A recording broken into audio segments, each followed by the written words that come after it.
Hi there.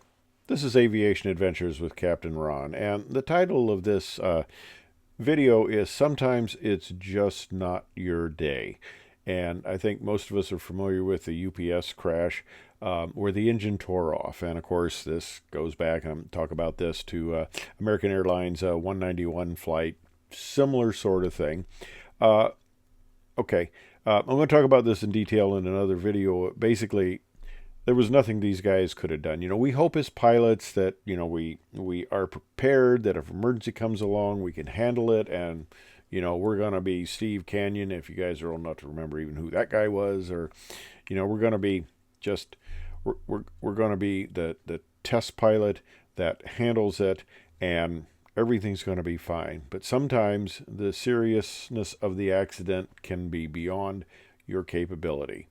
And that's a very unfortunate thing. You could be Chuck Yeager and still not make it out. People like that, uh, the early test pilots, a lot of them died in things they couldn't do a thing about. And the ones that survived, for the most part, there was a high degree of luck.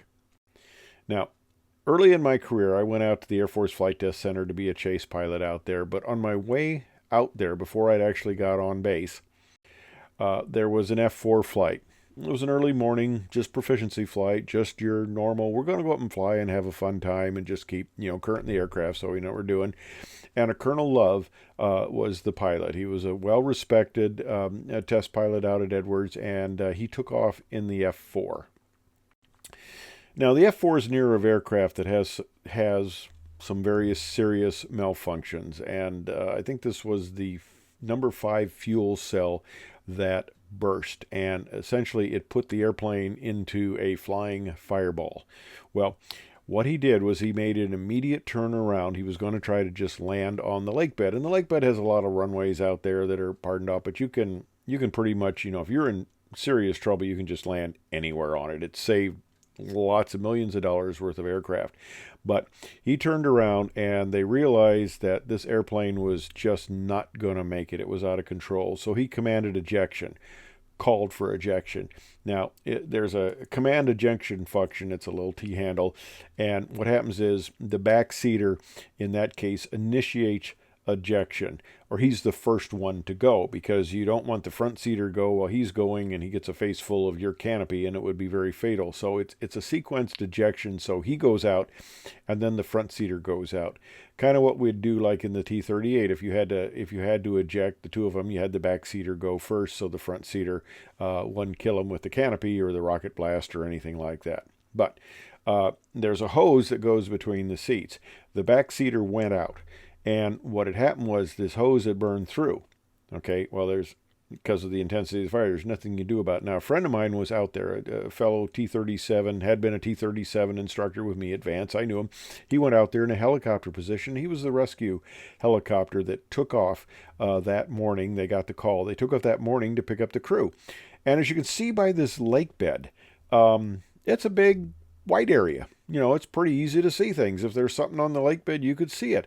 And he says he's looking out there, and he sees the back seater with his chute standing on the lake bed, and he sees the big hole that the F4 hit, and he's looking, and he pretty soon realizes that there's nothing else. There's no other pilot standing out there with his chute. And, of course, they recovered part of the helmets, basically all that was left. He went in with the airplane.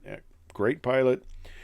Nothing he could do to save that. And, maybe if he had ejected immediately, he might have had a chance. But he didn't know that. He was trying to turn the aircraft away from populated areas, trying to actually recover the aircraft. Maybe he had a chance, but, doesn't always work out that way. Okay, I'm out there. There's this guy named Dick Scobie. When I got out there, I needed to check out in the T-38, and Dick was one of the guys I flew with. And he also checked me out and do an FCF's functional control flight, a maintenance test flight. And I ended up going to Stanival, and I gave him his last Air Force check ride in the T-38.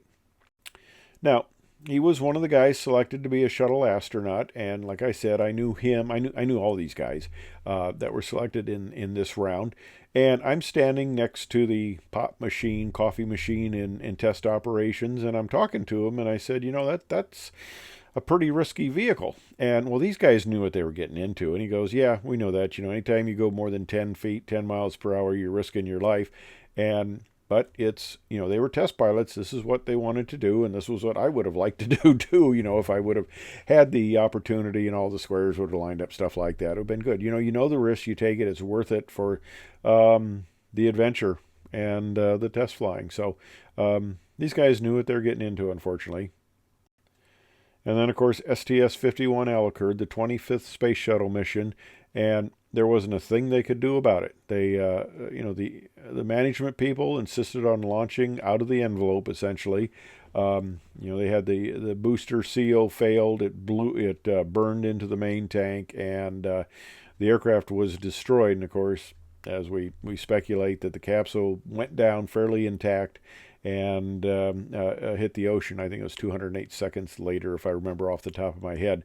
But you know, they think they were alive because they saw the emergency oxygen levers. Somebody in the mid deck had switched those on, so there's indication that they probably survived the initial explosion, and some of those trails there were actually the capsule going down. So the basic thing you do is you try to do the best you can, and you hope for a good career.